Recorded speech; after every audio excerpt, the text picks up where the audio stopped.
Friend Deepawali की ढेर सारी शुभकामनाएं। आशा करते हैं कि आप बहुत ही अच्छे होंगे। फ्रेंड आप जब दिया जलाएं तो कुछ बातों का खास ध्यान रखें। कुछ लोग तो रखते हैं और कुछ लोग जानते हुए भी नहीं रख पाते। फ्रेंड आप जब दिया ले जाके रखें तो इसका ध्यान रखिए, कहीं ऐसा ना हो कि कोई कपड़ा वहाँ पे बगल में रखा हो और दिए की वजह से उसमें आग लग जाए।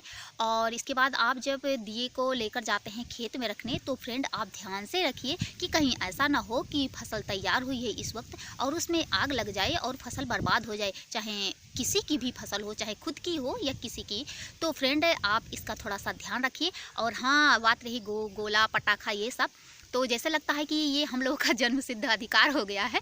अगर हम गोला पटाखा इस तरीके से ना दगाएं तो शायद मेरी दीपावली अच्छी तरीके से, जैसे लगता है कि हम मनाए ही नहीं है। फ्रेंड दगाना चाहिए लेकिन इस तरीके से कि किसी और का नुकसान ना हो उसकी वजह से।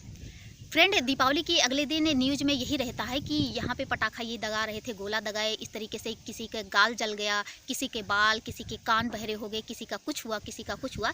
तो फ्रेंड आप इंजॉय कीजिए, अच्छी तरीके से जलाइए गोला पटाखा, सब कुछ करिए, लेकिन हाँ इसको ध्यान में रख के कि ना तो खुद नुकसान पहुँचाइए और ना तो किसी और को। तो आशा करते हैं कि आप ऐसा ही करेंगे। और हाँ, जहाँ पे भी आप गोला पटाखा या ये सब जलाएं तो ध्यान रखें कि कहीं ऐसा ना हो कि किसी का वहाँ पे फसल लगा हुआ या ऐसा कुछ रखा हुआ।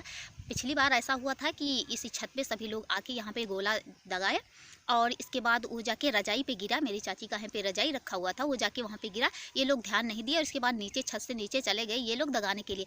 आधे घंटे में ऐसा हुआ कि जो पूरी रजाई थी, क्योंकि उसमें वो रुई होता है तो रुई इस तरीके से जलता तो है नहीं, पूरी रजाई इस तरीके से सुलग गए और पूरी रजाई आधे घंटे में ख़त्म हो गई। इसके बाद जब आए छत पे देखे तो पूरी रजाई ख़त्म हो गई थी। तो फ्रेंड आप ध्यान से जलाइए, ना तो खुद का नुकसान कीजिए और ना तो किसी और का।